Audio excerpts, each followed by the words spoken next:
good afternoon class. I am your teacher for today. So let me introduce myself first. I am teacher Stephanie Ramirez, or you can call me Mom Steph for short, so you will not find it difficult in addressing my name. I am also with my co-teachers, which are teacher Judy Toledo, teacher Judy Rivero, and teacher Marjorie Santos. And they will continue my discussions right afterwards. So, as you can see on the screen, our topic is all about challenges in teaching with children with their special needs. Thank you, Teacher Steph, for introducing us.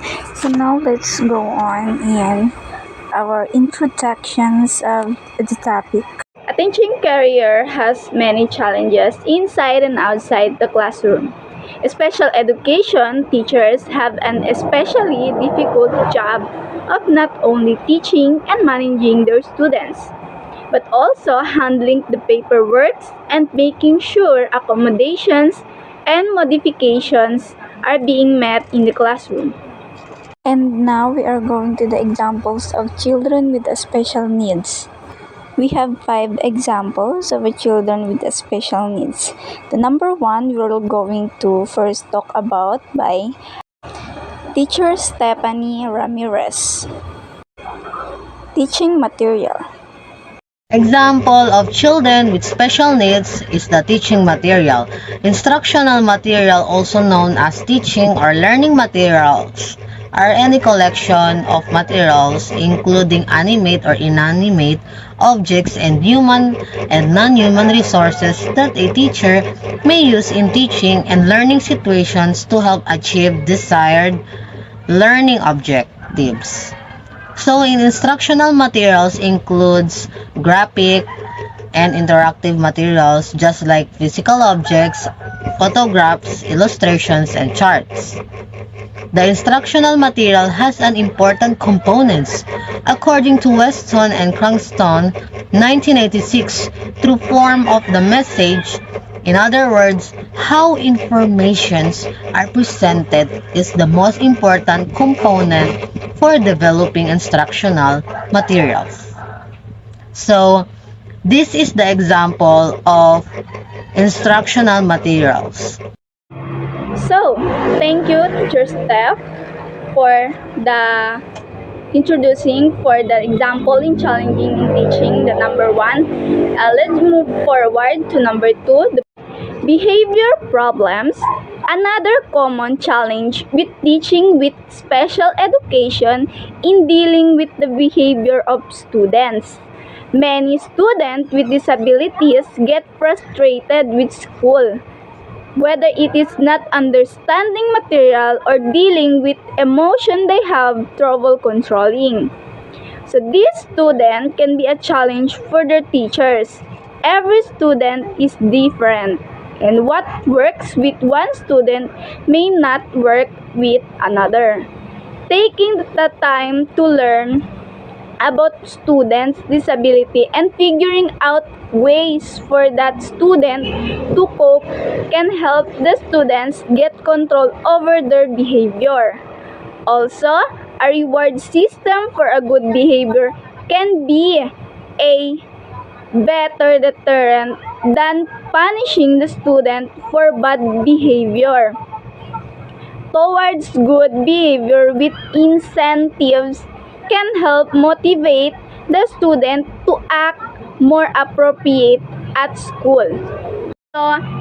So in this number 2 challenge in teaching, which is the behavior problem of the student, my explanations about this is being a teacher, we have to educate on how the proper behavior of a student. Like for example, when you're teaching in front of your student and the one is parang getting your attention in the class, and then you must teach the children on how to you must teach the children on how the behavior is, but in a proper way naman. And hindi lahat ng estudyante nun, being a teacher, if you teach na makokop nila yung mga sinasabi ng teacher. So, isa to sa pinaka-challenge talaga ng pagiging guro is yung teaching their behaviors. Kasi makokop nung isa, but nung isa maiiwan. Ibig sabihin, the one student, what you're going to teach, like behaviors nga, problem, when you're going to teach about behavior of the other student, but the other student can adapt it. That's why it's hard for being a teacher to teach on how student behave themselves, kasi hindi sila not equal. As I was said, they are not equal attitude, because the other one can adapt what you're going to teach as a teacher to them, like yung attitude, but the other one does not, parang they can cope naman, but hindi talaga really does not really as cope, kasi siguro yung isa behave, yung isa naman is noisy, like that. So the number 3 is lack of time. Lack of time for teachers to teach are forbid. A teacher has many tasks that require attention and often focuses on the needs of the student and their parents. Although this is attempting to put more time into grading, feedback, and managing student needs, it is also important to set aside personal time to keep the priorities in a proper perspective. Parental expectations. Parental expectation when it comes to teaching, I expect my subject teacher to be knowledgeable and skilled in the subject and provide many real-life examples or scenarios in which the information can apply, who can also create a way for a student to. In this explanation, the student expects in the teacher of the subject is knowledgeable, because being a teacher, we know that they have full knowledge to provide and many informations to students, and that's the also an examples, and the scenarios in real life also there when you became a teachers. When we became a teachers, we also relate that to our student. Motivation, self-esteem. As a teacher, dapat we need to see the value of each student. Yung mga halaga nila, yung mga kakayahan nilang gawin as a student. Dapat we need to appreciate each of their effort that they did for their studies. And also, as a teacher, you don't need to compare your students with one another. Na kesyo mas magaling si ano kaysa kay ano. Dapat hindi ganon, kasi baka isipin ng isang estudyante mo na may favoritism ka. As teacher, you should teach students to recognize and value one another's differences, because each students, they have different strengths and abilities. As teachers, we need to appreciate their values so that students can see how their individual contribution matter. Emotional issues, emotional challenges. The emotional demands of teaching can be immense, as teachers often find themselves in the role of confidants, mentors, and even surrogate parents to their students. They may also deal with difficult interactions with parents or colleagues, which can take an emotional toll over time.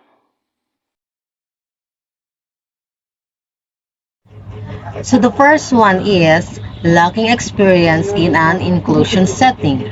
Some teachers have not been exposed to special needs classrooms, and this can be disadvantage. Due to special education, teachers may find the first year to be especially difficult. Educators need to coordinate efforts and understand the needs of the classroom in terms of developing skills and lesson plans. Which means the teachers here are focuses especially to the SPED children. Another one are the teachers, just like in rural places, like in mountains and native areas, the educators must have more efforts to give extra skills. Why? It is because some of the students were not able to express themselves because of their environment, which gives them uncomfortable situations. So what am I trying to point out here is that some of students are introverts. So kailangan natin ilaan yung time natin sa kanila and patience as educators for them not to be left behind in class. So the next one is lacking experience with severe and profound disabilities. Students with severe and profound disabilities require more adoption and medical attention than the average student. Teachers must be skilled in handling severe disabilities by creating lesson plan based on individual abilities and adhering to each child's dietary needs. If the teacher doesn't have sufficient experience, the child may not progress in their skills, or in the worst case scenario, they could experience adverse medical incidents. Students must limit their aggressive behavior when it comes in teaching to students. Teachers should teach slowly but surely, and to add informations, teachers should have the techniques in teaching, like for example, he or she can have the combinations including of games or fun activities when giving the lessons, because as a teacher we need to give care to their mental health and physical health when it comes to students with disabilities. Like for example, wag natin i-stress yung bata kasi each kid has a sensitive when it comes in like pag sensitive sila pag mahirap na yung lessons. Dapat kailangan dito ang strategy, like for example, teacher should include games, ganyan, para hindi ma-stress yung bata at mas lalo siyang ganado makinig sa lesson. Creating activities that include all students. So, special needs inclusive classroom must be able to involve all of the students in all of the classroom activities. Teachers need to address how the students will communicate with each other and encourage everyone's participation. If there is a lack of adaptive equipment or adaptive communication and language tools, it makes it difficult for teachers to lead a united classroom. Ibig sabihin, creating activities that include all students, this what we call is, as a teacher, you have to create an activity na hindi lang isang estudyante, dalawang estudyante, o tatlong estudyante ang makikinig sa'yo. You have to, as a teacher, we have to teach you step by step, and also the instructional materials must be can cope two or more students, or it is and as a teacher, when you teach a student, you must also consider all of your students, that they can understand what you are going to say, they can understand what you are going to tackle, na hindi lang talaga isa o dalawa ang makikinig, at hindi lang talaga isa o dalawa ang maiintindihan sa mga topic na ibinibigay as your teacher had a lesson with you. You must also participate. We want also to participate every each one of you. Hindi lang when we say lessons, we're happy as a teacher, we're happy to teach you a lesson that you might understand all. Educating students with less severe disabilities. When there are children of all abilities in the classroom, both physical and academic, children in the middle can easily fall between the cracks. These children might have learning disabilities, hearing impairments, or language delays, to name a few examples. Providing the right amount of attention and adaptation can be challenging for teachers, especially if there is a higher teacher-to-student ratio. So, educating students with less disabilities is also the most top in the examples challenge in teaching a student Why? Because we need as a teacher more patience to teach that kind of children or student for them to learn, and we are not only to teach them about lessons, we also going to teach them some about life that they must cope within. Dealing with that is difficult for any teacher to explain to their students. When you have special needs inclusive classroom, there may be students with chronic illnesses, and the teachers may have to help their class process the death of a classmate. As a teacher, you have a lot of things na kailangan mong harapin because you are not just a teacher, you are also the second parent of your students. So pag nasa school sila, the teacher who are the one who teach, guide, and support to their students. That's why as a teacher, it is very difficult to face any problem about their students. Example, if one of your students dies, so it is difficult for any teacher to explain to their students, not just difficult in explaining, it is also difficult for any teacher to accept about what happened because he or she treat that student as their daughter or son. Not having enough teachers aid. Normally, inclusive classroom have a regular educator and a special needs educator. Due to the nature of the classroom and its size, it is imperative to have an appropriate number of teacher aides to assist the teachers with the day-to-day activities, but teachers often don't get the resource they need, including teacher's aid. For this explanation, I would like to say that most important challenge of being a teacher is having a complete material. When we teach students, we have an aids, which is materials in teaching. Teaching compassion to students. Not all students have been exposed to persons with special needs before, and this becomes a challenge for teachers. Teachers must not tolerate insensitivity and cruelty. They must teach that all students are to be treated with respect regardless of ability. Teaching compassion to students. So here we are going to tackle about on how the teacher can be also have challenged themselves to teach a compassion to their student. So why? Compassion is important for the challenges of being a teacher. Because as your teacher, I have compassion, and that is not easy to apply to others like you students, because not everyone can adapt it to themselves. But if the teacher showing compassion for others like you students, this makes yourself feel better. We teach you on how to be kind in class. Apologize when you make a mistakes to your classmates or to your co-teacher.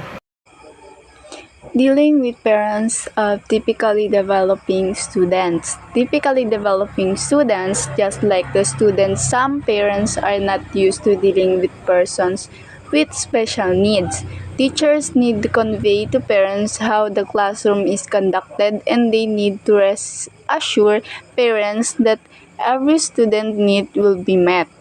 In the explanation about the understanding about this dealing with parents of typically developing student is teacher must going to talk each parents of a student.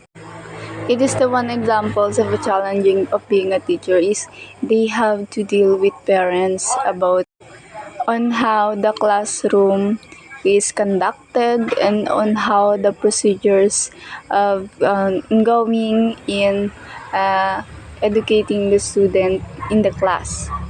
The next is addressing individualized lesson plans. Individualized education programs or IEPs are important for helping special needs students succeed because there are varying abilities in an inclusive classroom. Teachers need to balance multiple IEPs, addressing individual academic needs based on ability. When we talk about IEPS students, this is called the individual strategies to teach children has a special needs or SPED children's. The strategies how will teachers will be handling a classroom with different disabilities, and needs of each and individual students. And individualized lesson plans are the common, or should I say, the basic instrument of a teacher.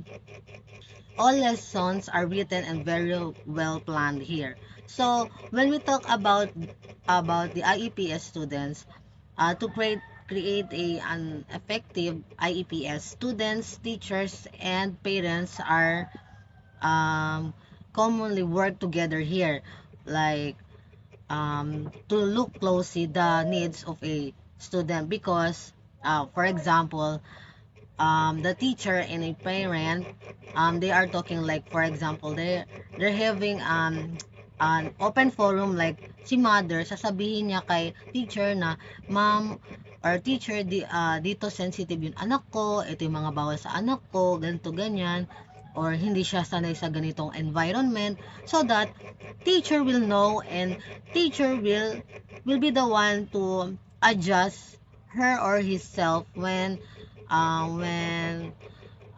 facing a student like this.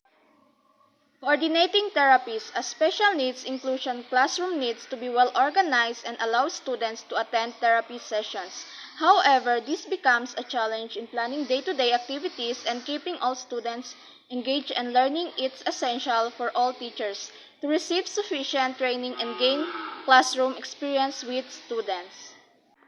Coordinating therapies, yun na nga no, yung mga needs or pangangailangan sa loob ng classroom. Sometimes you don't have complete needs inside your classroom. So yun na nga, sa coordinating therapies, your classroom needs to be well organized and also allow your students to attend therapy sessions. However, no, this becomes a challenge in planning day-to-day activities. Kasi di mo naman pwede na ipa-attend ng attend lang yung mga students mo ng therapy session without any activities. Mas maganda pa rin if nag-prepare ka ng mga different activities so that yung mga students is mas lalo silang may engganyo to keep or may makukuha silang mga learning. So that's good, no? Habang nag-attend sila, meron din silang nag-gain knowledge in their everyday life. At this point, let's explore some of common challenges that teachers face with the special needs inclusive classroom, from the sufficient training to a shortage of a teacher's age. So explore some of the common challenge that teachers face with special needs inclusive classroom, from the sufficient training to a shortage of a teacher aides. Key points: special education teachers support students with disability or learning, social or behavior difficulties. A special education teacher can help when children need special learning programs or extra support for learning. Special education teachers support students in mainstream and specialized schools. Your school will talk with you about getting special education support services. As I end this topic discussions or a lesson, I would like to say thank you for listening to us, and I hope you understand clearly on what our lesson trying to say and what our lessons also trying to point out with all of you guys.